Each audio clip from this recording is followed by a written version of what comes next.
Si mes calculs sont exacts, lorsque ce petit bolide atteindra 88 miles à l'heure, attends-toi à voir quelque chose qui décoiffe. À l'heure du goûter, on écoute le Magal West sur Westrack Radio. Interview, rubrique, micro-trottoir et musique sur Westrack. Nom de Zeus! Bienvenue dans le Magal West du jour, il est 17h tout juste passé. C'est Lucie de retour avec vous au sommaire de cette émission du mardi 14 mai. 3 titres inédits à retrouver de Irnini Moons. C'est la découverte musicale du jour en compagnie de la Ferrarock. Aujourd'hui, on retrouvera un reportage en compagnie de Justine. C'est la dédicace du livre de Jacques Hamon. Et puis, est-ce que vous connaissez le flag football? C'est le cousin du football américain. Le club de flag football du Havre sera avec nous pour présenter ce sport ainsi que présenter son équipe. On retrouve aussi la météo et les informations locales ainsi que 3 événements dans notre agenda culturel. Bienvenue à vous, on est ensemble jusqu'à 18h. Aujourd'hui, le soleil se couche à 21h37. On gagne donc 2 minutes de soleil. Cet après-midi, au Havre, la pluie sera à nouveau au rendez-vous. Température actuelle 15 degrés. Le ressenti est de 13. Le vent devrait atteindre en moyenne les 21 km/h. Pour cette fin de journée, tournée vers le sud-sud-est.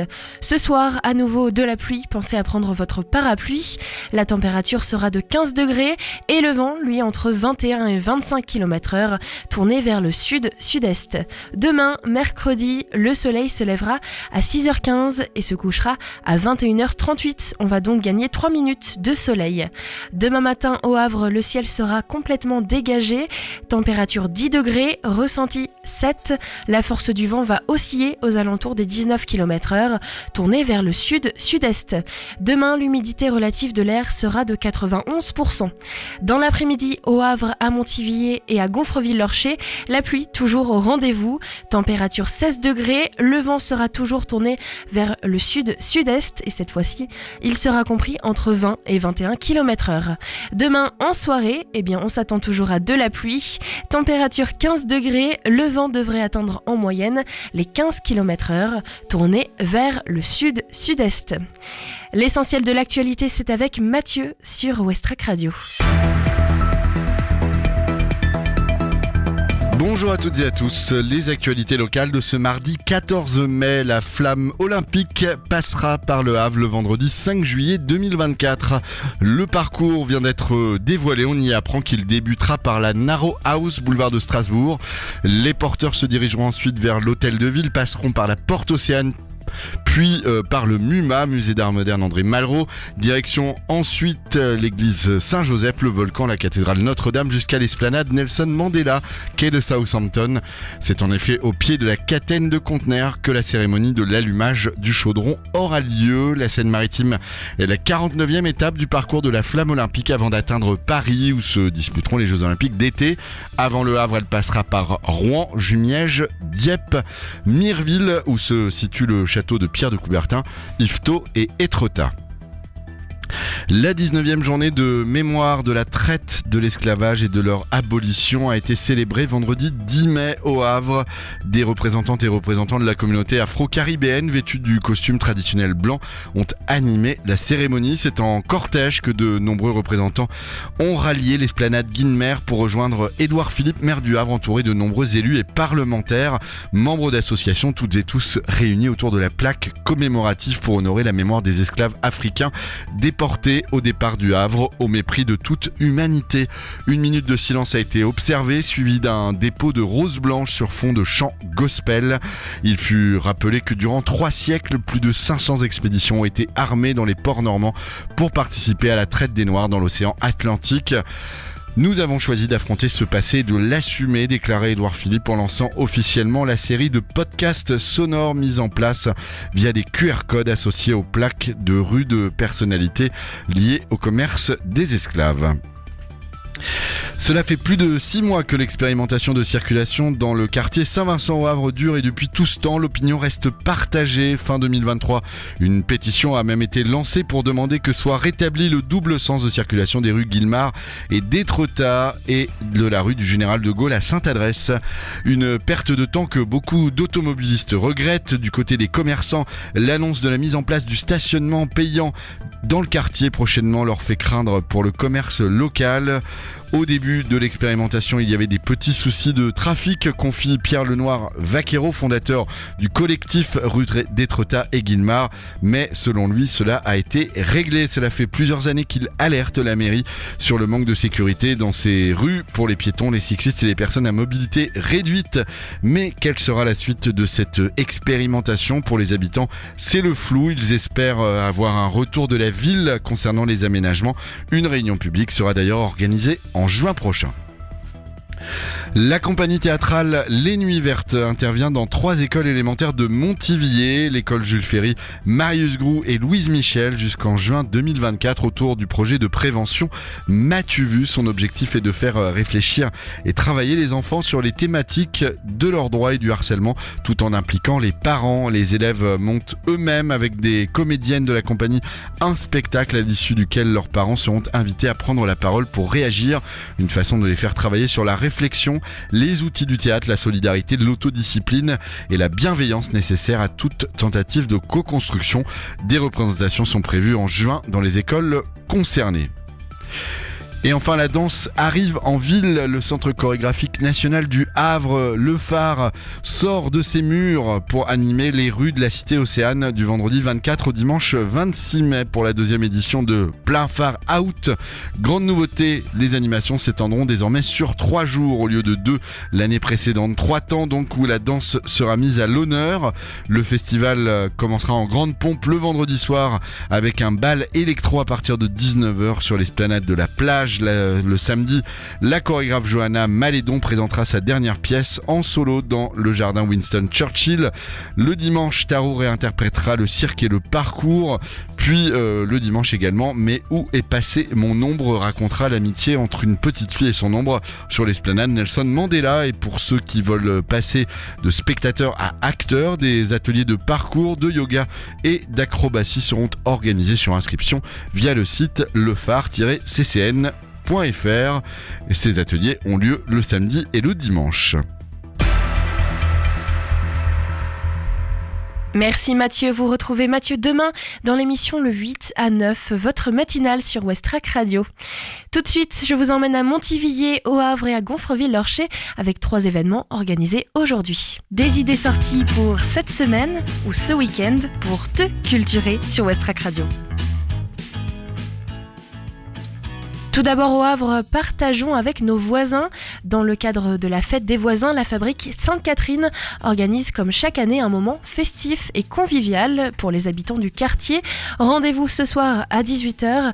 Des animations pour la famille ainsi qu'une grande tablée seront installées sur l'esplanade de la fabrique.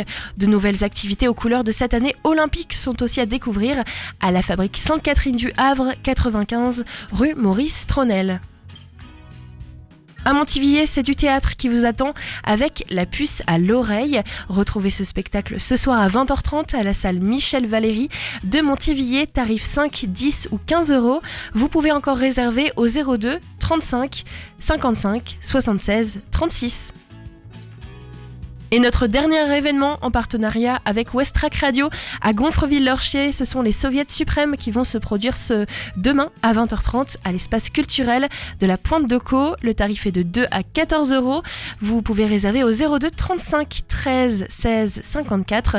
Plusieurs auditeurs de Westrack Radio vont assister à ce concert parce qu'ils ont remporté le concours. N'hésitez pas à vous rendre sur le site de Westrack pour découvrir tous les concours que nous proposons tout au long de cette semaine. 3 titres inédits à découvrir tout de suite du nouvel album Irnini Moons. On écoute Montagne Ambrée, Bonne journée et Quelqu'un de bien. C'est votre découverte en partenariat avec la Ferrarock. Westrack et la Fédération des radios associatives Musiques Actuelles, la Ferrarock, vous partagent la découverte musicale du jour.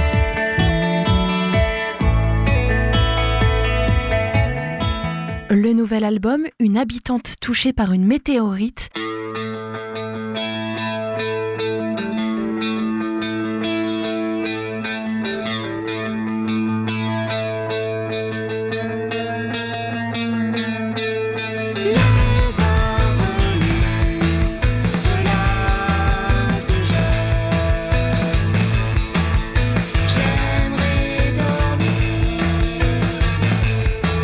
Au travers de l'hiver, on est liés.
rejoint par un deuxième guitariste, le désormais Quatuor délivre un post-punk exaltant, un chant mélodique et un noise rock grandiose. Irini Moons dévergonde les formules, détourne les poncifs et s'affirme comme un espoir vivifiant de la musique à guitare d'aujourd'hui.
Aujourd'hui, je vais dehors, dispo pour un verre en terrasse.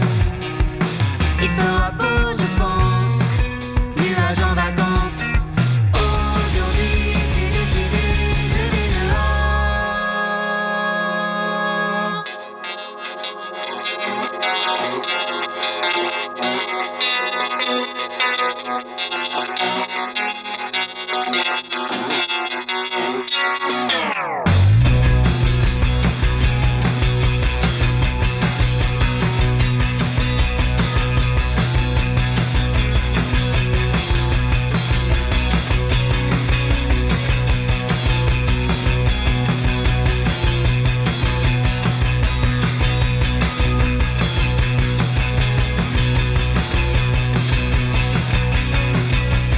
Je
Après un EP en 2022, en plusieurs tournées intenses en France et en Europe, le groupe prépare son premier album qui sortira au printemps 2024. Retrouvez cet album sur le site de la ferrarock.org. Le Mag à l'Ouest, info, divertissement et bonne humeur sur Westrack. Vous venez de découvrir Irnini Moons, notre partenariat de cette semaine, partenariat Ferrarock avec 3 titres inédits, Montagne Ambrée, Bonne Journée et Quelqu'un de bien. Tout de suite, on retrouve un reportage en compagnie de Justine concernant la dédicace du livre de Jacques Hamon sur Westrack. Juste après, on va découvrir le flag football. C'est un sport qui ressemble un petit peu au football américain. On va découvrir l'équipe du Havre. C'est juste après ce reportage. Le 13 avril dernier s'est déroulée la dédicace du tout nouveau livre Jacques Hamon, résistant havrais et défenseur de l'art, chronique du groupe Morpin et de leur H à la galerie Hamon. Je me suis rendue sur place et j'ai eu la chance de rencontrer Moira Hamon, belle-fille de Jacques Hamon, qui a participé grandement à l'écriture de cet ouvrage, accompagnée de Brigitte Garin, auteure d'une famille normande dans la tourmente nazie.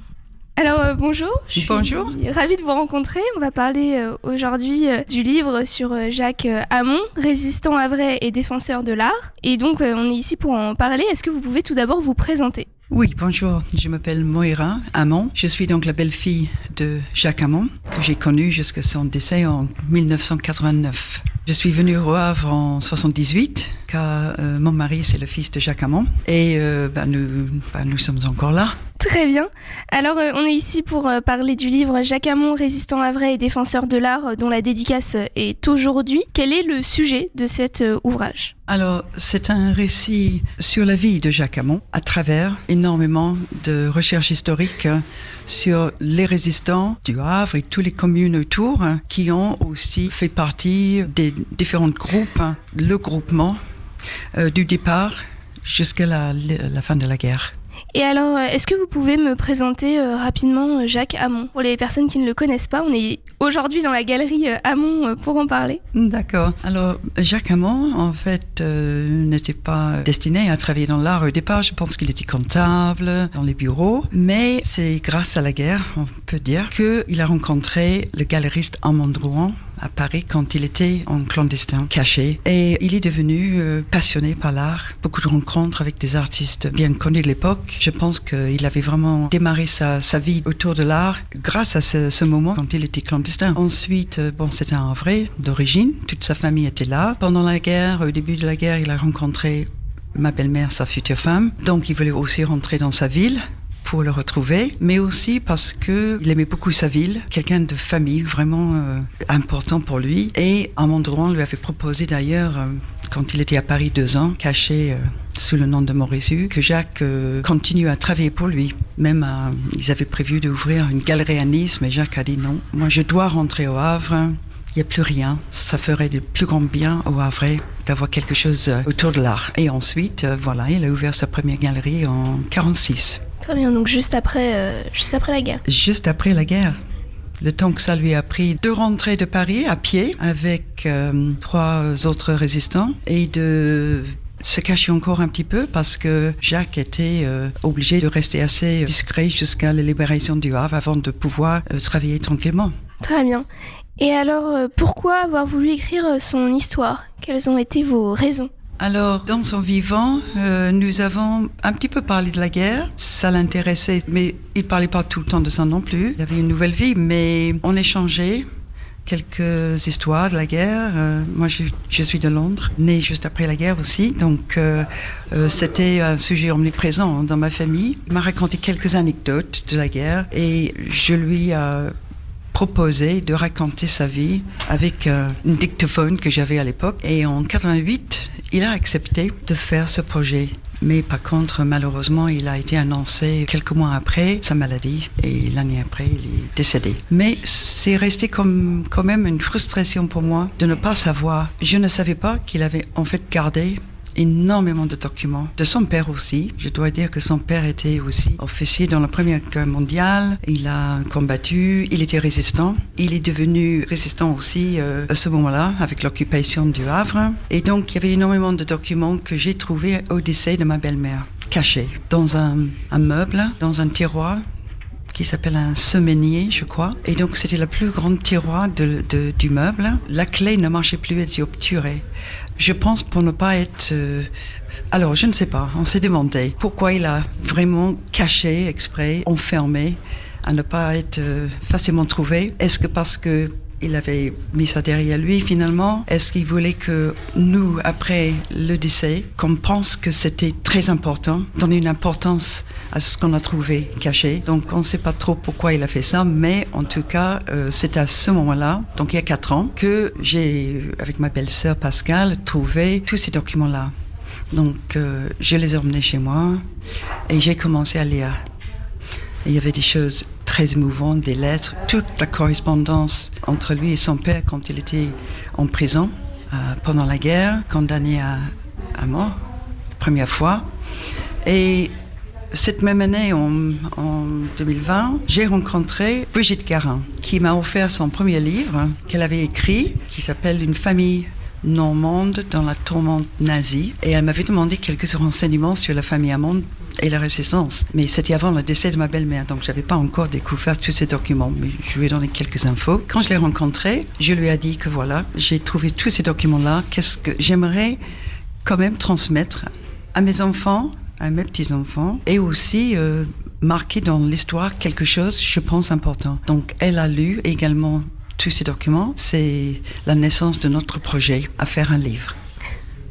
Très bien. Et alors, vous êtes appuyé sur ces sources que vous avez découvertes pour écrire ce livre. Est-ce que vous avez utilisé d'autres sources extérieures à des sources personnelles? Oui, déjà, Brigitte Garin, c'était une habituée des archives pour son premier livre. Elle a continué à chercher des informations qui restaient pour préciser certaines choses. On a quand même utilisé énormément d'informations de ces documents, mais avec l'appui aussi des documents dans les archives en France et même en Angleterre. Le Havre aussi, quelques documents, voilà.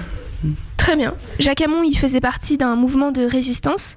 Quel était ce mouvement? Quelles ont été leurs actions? Est-ce que vous avez quelques exemples à nous proposer?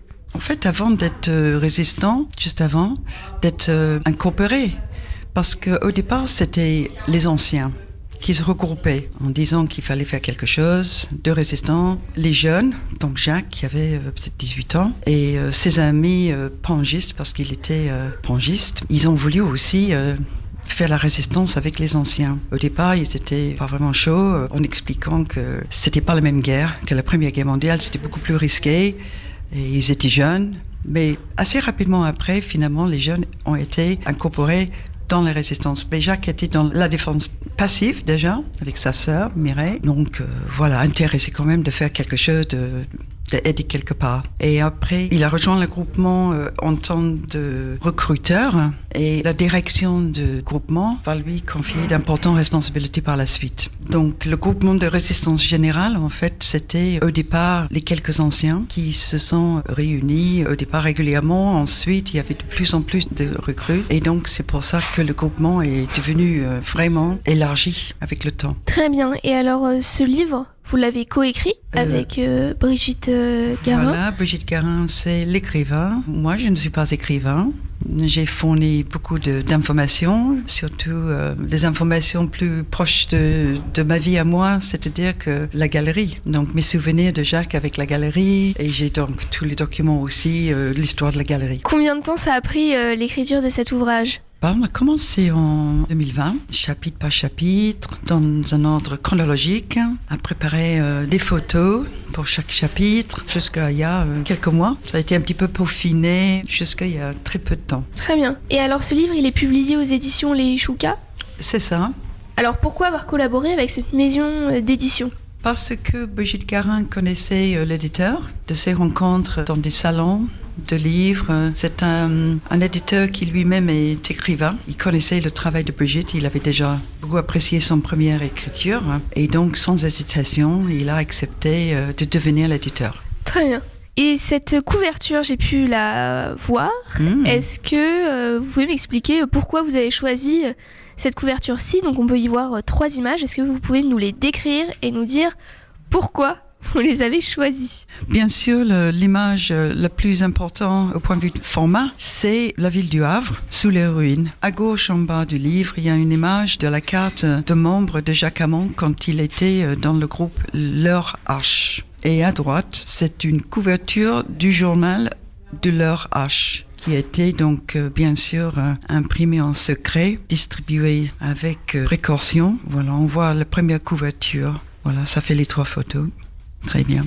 Et donc c'est une journée de dédicace aujourd'hui à la galerie Hamon. C'est pour ça que je suis là notamment. Quel est votre sentiment en cette journée? Est-ce que vous avez un sentiment de devoir accompli? Oui, mais vraiment, parce que les lecteurs vont voir que c'est quelque chose de très très détaillé, plus que j'imaginais même. Donc je suis encore plus ravie de l'ouvrage final. Et aussi, je pense qu'au Havre, il y a quand même énormément de familles concernées par les personnes notées, citées dans le livre. Beaucoup de familles. Et j'espère que ça va honorer ces personnes qui ne sont plus là, la plupart, presque tous, je dirais. Non, je suis vraiment très satisfait d'avoir pu rendre hommage à tous ces héros. Très bien. Et alors ce livre, où est-ce qu'on peut le retrouver? Et est-ce que vous allez participer à d'autres événements que la dédicace qui est aujourd'hui à la galerie Hamon? Oui, donc c'est en vente à partir de cet après-midi. Ensuite, on peut le commander chez l'éditeur. Par la suite, on va voir l'intérêt des librairies dans la région. Et puis, je pense que ça va intéresser les municipalités. Parce qu'il y a certaines municipalités, des communes autour du Havre qui ont des book clubs où les lecteurs peuvent lire un ouvrage comme ça et en discuter. Oui, je pense qu'il y aura pas mal de retombées après, on espère. Très bien, eh bien merci d'avoir répondu à toutes mes questions. J'étais ravie, merci à vous. Merci à Mayra Hamon d'avoir pris le temps de répondre à mes questions. Vous pouvez retrouver son ouvrage, publié aux éditions Les Choucas, sur le site internet de la maison d'édition ou prochainement en librairie. C'était Justine pour Westrack Radio. Merci Justine, un reportage à retrouver en podcast sur le site de Westrack. Un peu de musique avant de découvrir le flag football, qui est donc un sport qui est issu du football américain. On va découvrir le club havrais dans un instant, qui est l'invité du jour. Juste avant, on quitte le Havre, direction la Grèce, à Athènes, pour découvrir Tame Me, un nouveau titre qui vient de sortir et qui vient d'être ajouté à la playlist Westrack. C'est Silly Boys Ghost Relatives. On l'écoute ensemble.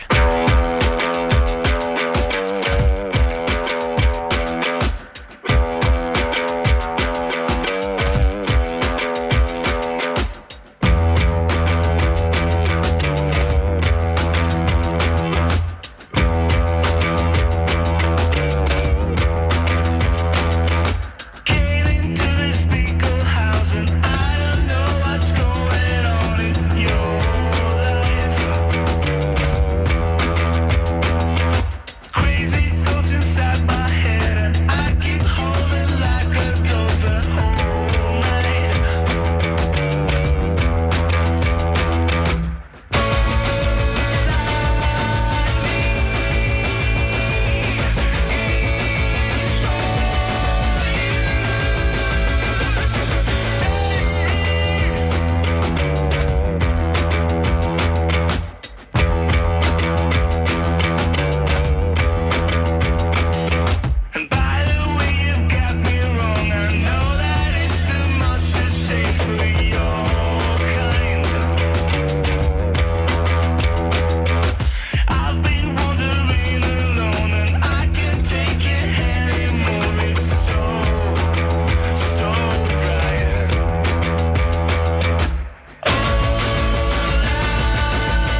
c'était Time Me de Silly Boys Ghost Relatives à l'instant sur Westrack Radio. Vous êtes à l'écoute du Mag à l'Ouest. J'ai l'impression que ce titre pourrait très bien être diffusé dans un film lors d'un match de football américain. Et ça tombe bien parce qu'aujourd'hui on va découvrir le petit cousin, le petit frère, je ne sais pas trop comment le décrire, du football américain. C'est le flag football avec l'équipe de Seahawks. J'espère l'avoir bien prononcé. Aujourd'hui j'accueille Mathieu Audièvre qui est donc président de ce club. Bonjour Mathieu. Bonjour. Est-ce que j'ai bien dit les Seahawks ? Les Seahawks, avec l'accent, sur-mer, c'est ça. Bon. Oui, tout à l'heure j'ai dit Le Havre. Eh mince, vous êtes on n'est pas loin quand même. Pas très loin. Alors déjà, qu'est-ce que c'est que le flag football ? Sur Internet, on voit que c'est un mélange, un peu le cousin du football américain, du football canadien. Est-ce que ça vous va comme définition ou est-ce que c'est pas trop ça ? Alors, le flag, ça va être la version sans contact du football américain. Donc ça va se jouer sur un terrain qui va être beaucoup plus petit et avec les équipes qui vont être à 5 contre 5 sur le terrain. Donc là, l'objectif pour l'équipe d'attaque, ça va être de porter le ballon dans l'embut adverse à l'aide de tentatives. Donc ils vont avoir plusieurs jeux pour faire avancer le ballon sur le terrain. Donc soit par des passes vers l'avant ou alors des courses. Et quand le joueur est soit déflagué, donc c'est qu'il perd le petit flag, donc la bande de tissu qui est le long de ses hanches. S'il perd ce flag qui est arraché par l'adversaire, le jeu s'arrête. On recentre le ballon à cet endroit-là et on reprend une nouvelle tentative. Donc l'objectif, c'est de passer le milieu du terrain en 4 tentatives. Et après ces 4 tentatives, on a à nouveau un contrat de 4 tentatives pour aller marquer dans le but adverse. Et pour les défenseurs, forcément, l'objectif, c'est d'arrêter le plus rapidement possible l'équipe adverse, voire d'intercepter le ballon quand il est en vol. Donc on doit faire attention à 2 choses sur le terrain, le ballon, mais aussi nos petits tissus, ce que vous appelez les flags. On en a 2 et voilà. Il ne faut pas se les faire arracher en fait. Il ne faut pas se les faire arracher, mais par contre on n'a pas le droit de les protéger, on n'a pas le droit de courir avec les bras le long du corps un peu comme un pingouin, mais on n'a pas le droit non plus de pousser la main, parce que comme on est sans contact, on ne doit pas avoir de contact volontaire avec son adversaire, on ne doit pas jouer avec sa force. Donc on doit essayer d'éviter en faisant des mouvements de hanche, un peu pas de salsa si vous voulez, pour éviter, ou alors faire tourner sur soi-même, ou alors d'aller déborder son adversaire avec la vitesse, mais on doit en aucun cas protéger ou enlever la main de son adversaire pour empêcher de se faire déflaguer. Donc il y a des vraies techniques pour garder son flag ? Ah oui, on a des différentes techniques qu'on essaie de travailler avec les jeunes pour essayer d'avoir ce réflexe quand la main de l'adversaire vient s'approcher, pour essayer d'éviter qu'il puisse l'attraper, ce flag. Est-ce que chaque équipe a sa technique et est-ce que ça se partage pas ? C'est un peu un petit secret, sa recette secrète ? Non, on va dire que c'est plutôt propre à chaque joueur, parce que chacun va avoir son petit move un peu spécifique. Il y en a certains qui vont être très forts avec des changements de direction, avec des déplacements latéraux, ils vont être très forts pour s'échapper et partir comme ça. D'autres qui vont jouer vraiment que sur leur vitesse. Et il y en a certains qui sont même capables quasiment de courir à pleine vitesse en étant presque accroupi, en fait, des techniques assez surprenantes avec des capacités techniques, voilà. Mais après, chacun a son petit truc, mais après, voilà. Déjà, l'important, c'est d'avancer au maximum, c'est ce que j'essaie de faire comprendre à mes jeunes, parce qu'ils ont tendance parfois à vouloir absolument éviter les adversaires et à repartir en arrière, ce qui est surtout pas à faire, parce que l'objectif, c'est de gagner du terrain. Donc, si on recule et qu'on se fait déflaguer, le jeu reprendra là où on a perdu son flag. Même si l'avancée est de 5 mètres plus loin, ça sera à cet endroit-là où il a perdu son flag qu'on reprendra le jeu suivant. Donc, dans le flag football, on a 2 tissus, les flags. Ça se joue avec un ballon de football américain et il n'y a pas de plaquage. C'est quoi les autres différences et les autres inspirations du football américain ? Alors, les différences, on n'a pas le droit donc au plaquage, comme vous l'avez dit. On n'a pas le droit non plus au bloc. Tout ce qui va être lié à un jeu de force physique, ça, c'est proscrit en fait dans le flag. Donc, on n'a pas le droit de jouer avec ça. On n'a pas le droit de retenir son adversaire, tirer les maillots, les genres de choses comme ça. Même quand on veut déflaguer, pour la personne qui veut attraper le flag, on doit faire attention de ne pas attraper le short ou la ceinture en elle-même. On doit vraiment que attraper le flag parce que venir attirer le joueur vers soi en tirant sur son maillot ou sur son short pour enlever le flag. Tout ça, c'est des choses qui sont interdites. Après, voilà, les blocs, les plaquages, c'est vraiment les 2 choses qu'on enlève par rapport au football américain. Après, au niveau de l'inspiration, on a le même mode d'avancée du ballon, soit avec la passe vers l'avant, qui est un peu la spécificité de notre sport, au niveau foot américain et flag. Donc la passe longue vers l'avant, ou alors un jeu de course où on transmet directement le ballon à un coureur qui va essayer de gagner le terrain le plus rapidement possible, jusqu'à être arrêté par l'adversaire avec ce déflagage, mais à aucun moment par un contact. Donc il y a quand même des influences du football américain. D'ailleurs, ça vient des États-Unis. C'est quoi l'histoire de ce flag football et surtout comment c'est arrivé jusqu'à chez nous et jusqu'à Octeville-sur-Mer? Alors, dans l'histoire, c'est sur les bases américaines avant le débarquement, les joueurs, pour tuer un peu le temps, jouaient au foot américain. Et en fait, les gradés n'étaient pas d'accord parce que y avait des gars qui se blessaient. Et donc, en fait, ils ont dû trouver une solution pour jouer à un jeu qui leur rappelait le foot américain qu'ils pouvaient avoir joué quand ils étaient dans leur université aux États-Unis. Et donc, en fait, ils ont créé ce système avec des mouchoirs qu'ils ont trouvés. Et en fait, c'est comme ça que ça s'est développé, ça s'est créé dans les légendes. D'accord. Après, ça s'est beaucoup développé au niveau des États-Unis, surtout dans les universités, parce que comme on est sans contact, on peut jouer facilement avec des équipes mixtes, donc garçons et filles sur le même terrain, et peu importe votre gabarit, que vous fassiez 2 mètres 120 kg ou vous fassiez 1 mètre 50 et 40 kg, ça posera aucun souci de se mettre face à face sur le jeu.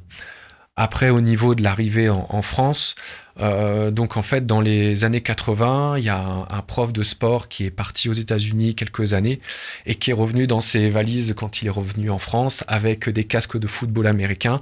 Donc il a amené le football américain en France. Donc ça, c'était dans le milieu des années 80, début des années 80, milieu des années 80 à peu près. Et ensuite, le flag, lui, est arrivé un peu plus tard parce que, on va dire, au milieu des années 90, ça commençait à prendre son essor avec vraiment, au niveau de nos résultats internationaux, le pic, ça a été dans la première moitié des années 2000, où on a eu 2 titres de champion du monde de flag au niveau international chez les garçons. Et à Octeville-sur-Mer, depuis quand est-ce que les Seahawks existent? Alors donc ça fait 2 ans qu'on a créé ce club-là. Donc en fait il y avait un petit manque de flag jeunes sur le secteur du Havre, parce qu'il y a un club de flag au Havre qui s'appelle les Salamandres, qui est porté plus sur la compétition, mais adulte. Et ils n'avaient pas cette partie-là de flag jeunes qui, moi, me tient à cœur, parce que je trouve que c'est une belle porte d'entrée pour la discipline du flag, de commencer tôt. Parce que plus on commence tôt, plus on a les bonnes techniques, les bons réflexes et tout ça. Et après, on peut, quand on arrive à une certaine maturité physique, vers la fin de l'adolescence, on peut facilement s'orienter soit sur le foot américain, ou soit rester sur le flag, ou soit avoir la pratique mixte. En fait, avoir les 2 pratiques, c'est aussi bien le foot américain et flag, ce que j'ai fait moi-même quand j'étais joueur, quand j'étais jeune. Donc les Seahawks, ce sont plutôt des jeunes. À partir de quel âge on peut commencer? Et c'est jusqu'à 15 ans, c'est ça? Voilà. Donc moi, en fait, j'ai ouvert donc dès la primaire, donc en fait dès le CP, en fait, du CP jusqu'à CM2, on a les entraînements le mercredi matin. Donc on a un groupe qui est là comme ça. Donc même si on pourrait se dire un CP et un CM2, ils sont grands, ils ont une différence de taille qui est importante du fait des règles, du fait du non-contact volontaire. Ça pose pas de soucis sur le terrain quand tout le monde a bien compris le principe. Et donc là, cette année, on a ouvert une section pour les collégiens, donc de la 6e à la 3e. Pour le moment, on reste sur ça. Après, on verra dans le temps ce qu'on fera, mais l'objectif du club, c'est déjà de multiplier le nombre de licenciés dans ces 2 catégories-là, et on verra après, plus tard, ce qu'on fera. Et vous avez une équipe mixte? L'équipe est mixte. Donc, par exemple, là, le week-end prochain, on va faire un tournoi sur Barentin, sur un des plus gros tournois de flag sur la Normandie. Là, j'ai 6 joueurs qui sont inscrits sur ce tournoi-là. On a 3 garçons et 3 filles.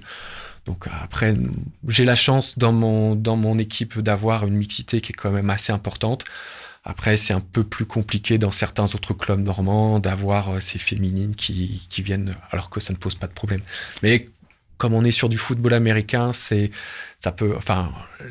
gens ont cette image du football américain, donc ils pensent pas forcément que ça soit pour les filles. Même si les filles jouent au foot américain aussi.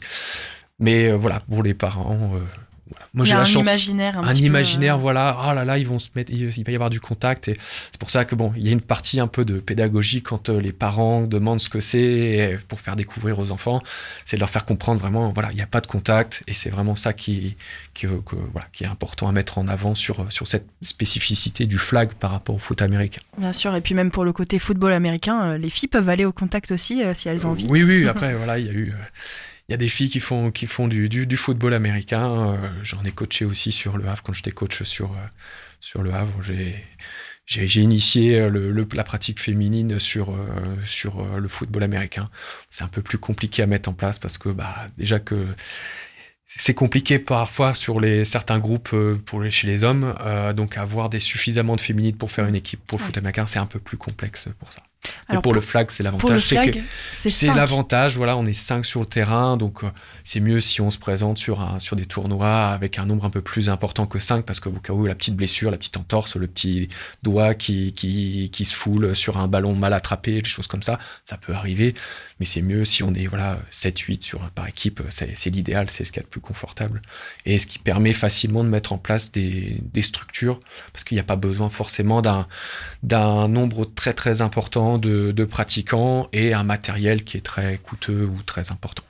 Alors il y a des tournois, il y a des compétitions, que ce soit pour les jeunes mais aussi pour les seniors. Vous avez accueilli un plateau régional flag jeune il y a pas si longtemps que ça. Comment ça s'est passé et qu'est-ce que c'était exactement ? Donc en fait, on a plusieurs clubs sur la région Normandie. Donc on organise régulièrement des rencontres dans toutes les catégories jeunes, donc du U11 jusqu'à U17, donc des moins de 11 jusqu'aux moins de 17 ans. Et donc on organise des tournois avec tous les clubs, viennent avec leurs joueurs.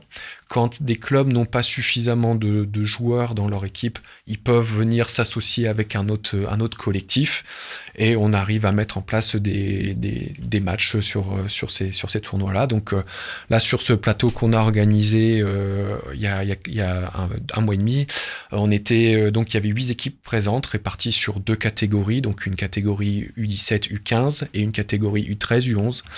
Donc on avait 4 équipes qui étaient présentes. Donc on avait un peu plus d'équipes que 4, mais on avait vraiment 4 équipes qui jouaient l'une contre l'autre, mais qui représentaient 6 clubs.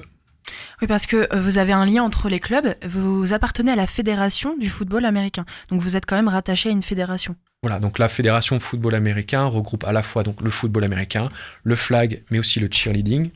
Et donc en fait, on a une ligue Normandie de football américain, flag et cheerleading.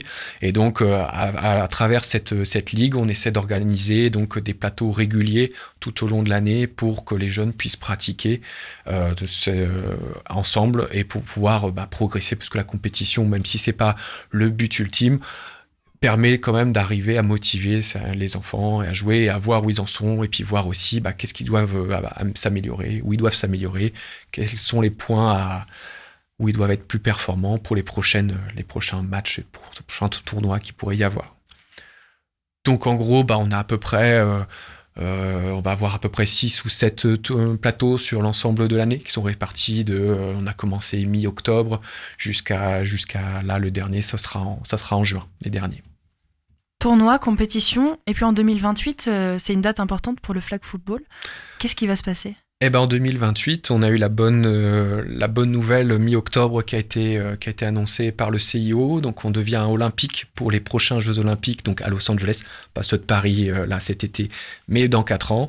Donc ce qui va donner un coup de projecteur important à notre discipline et qu'on espère qu'il va amener un surplus de pratiquants et qu'on espère qu'on accueillera à bras ouverts dans toutes les structures, aussi bien dans la mienne que dans toutes celles de Normandie et de France. Est-ce que ça change quelque chose quand son sport devient olympique, mis à part évidemment le coup de projecteur que ça donne sur un sport comme le flag qui n'est pas tant connu que ça en France? Est-ce que ça change quelque chose dans les règles ou autre chose ? Alors, les règles, je pense pas qu'il y aura une modification importante des règles. C'est sûr que ça va amener une structuration qui va être plus importante au niveau de notre fédération, parce que depuis qu'on est olympique, la fédération va avoir un certain nombre d'obligations supplémentaires, notamment de créer une filière de haut niveau. Donc, à partir de la rentrée prochaine, il y aura un sport-études qui va s'ouvrir à Bordeaux. qui va être en parallèle du sport-études qui existe déjà en foot américain. Donc il y avait déjà des équipes seniors depuis plusieurs années au niveau du flag, et depuis l'année dernière en fait on a des équipes nationales au niveau moins de 15 et moins de 17 ans. Donc l'année dernière, ils ont fait leurs premiers championnats d'Europe qui se sont déroulés en Italie. Et là, cette année, il va y avoir tout un phénomène de détection et de sélection qui va se faire là au courant du mois de juin, pour arriver en septembre avec une compétition internationale qui aura lieu en Serbie. Donc là, c'est le moment de rejoindre une équipe de flag football pour l'objectif 2028. Là, on va dire que c'est le mois de mai, on commence un peu à s'intéresser à ce qu'on peut faire pour la rentrée. Est-ce qu'en septembre, les inscriptions sont déjà inscrites ? Est-ce que vous cherchez du monde ? Je pense pas qu'il faut attendre forcément septembre. Nous, on accueille du monde tout au long de l'année. Pour tous ceux qui voudraient découvrir la pratique, ils sont les bienvenus dans notre club dès demain matin à 10h sur le terrain synthétique à Octeville.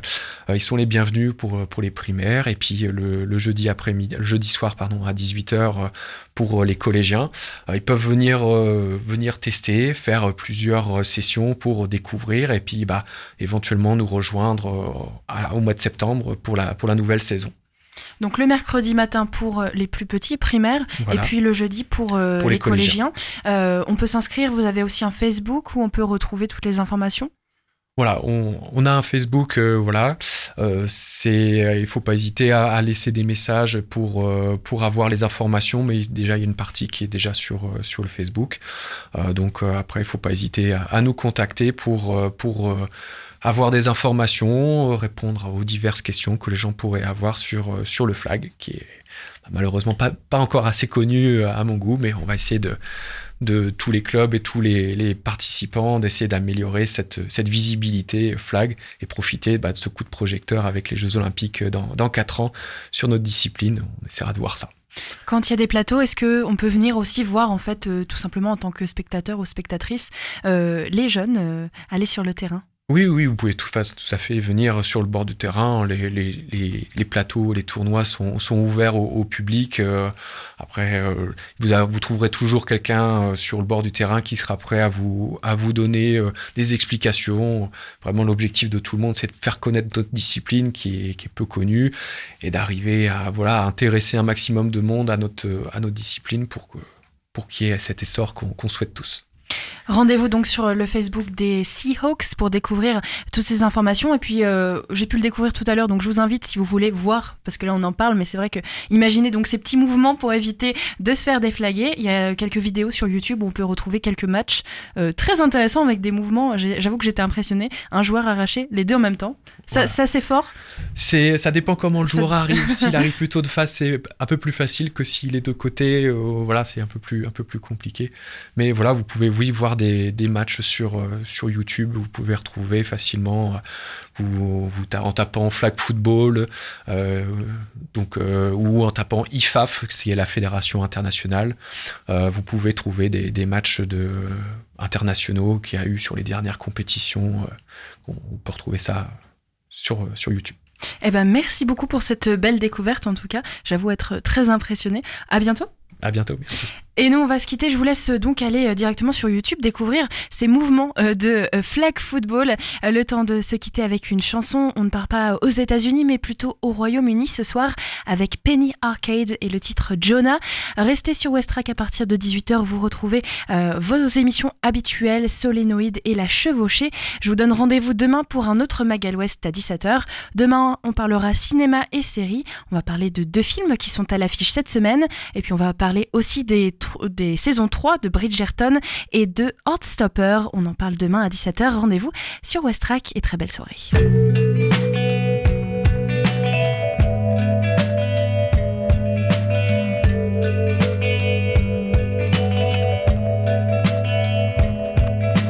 Jonah says he's angry with your state of mind, looking for a platform to climb, stepping on a cold stone, eyes upon